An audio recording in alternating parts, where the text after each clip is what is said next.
Le Dakar Music Expo 2026 au Sénégal a fait de la mobilité des artistes africains un sujet central. Professionnels et créateurs du continent y ont dénoncé les lourdes contraintes administratives et logistiques entravant les carrières internationales. Une conférence à l'Institut français a souligné que l'exportation de la musique africaine reste un véritable parcours du combattant. Les participants appellent à une meilleure circulation des talents pour renforcer l'impact de l'industrie musicale sur la scène mondiale. C'est une tension permanente que nous vivons sur le terrain au quotidien.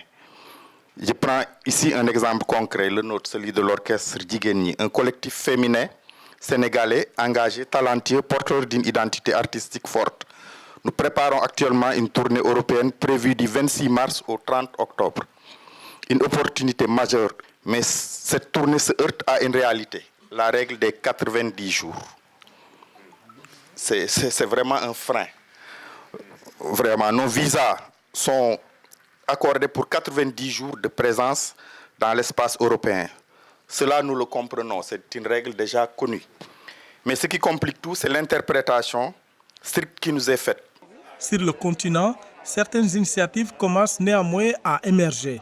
Plusieurs pays, dont le Bénin, le Sénégal, le Burkina Faso, ont mis en place des fonds publics destinés à soutenir la mobilité internationale des artistes. Actuellement, par exemple, au Burkina, il existe, au niveau du ministère de la Culture, un fonds qui permet à des artistes de tourner. Au niveau du fonds de développement culturel et touristique, qui est financé par un fonds public avec des fonds de partenaires comme Wallonie-Bruxelles, comme la Suisse, comme le Canada, il existe un créneau qui permet à des artistes de tourner.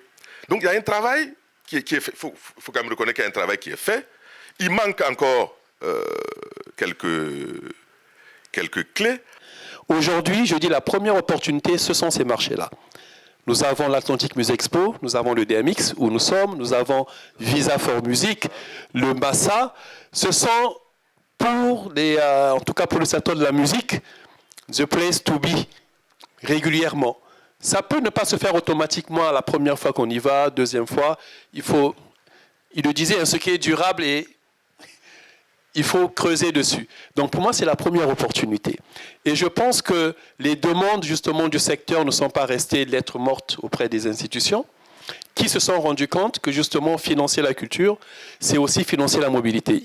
Selon la Commission européenne, le taux de refus de visa Schengen pour les Africains a atteint 28,4% en 2024, soit plus de 700 000 rejets. L'Afrique est la zone la plus touchée, impactant lourdement les artistes musiciens, dont les taux de refus dépassent souvent 40 à 50%.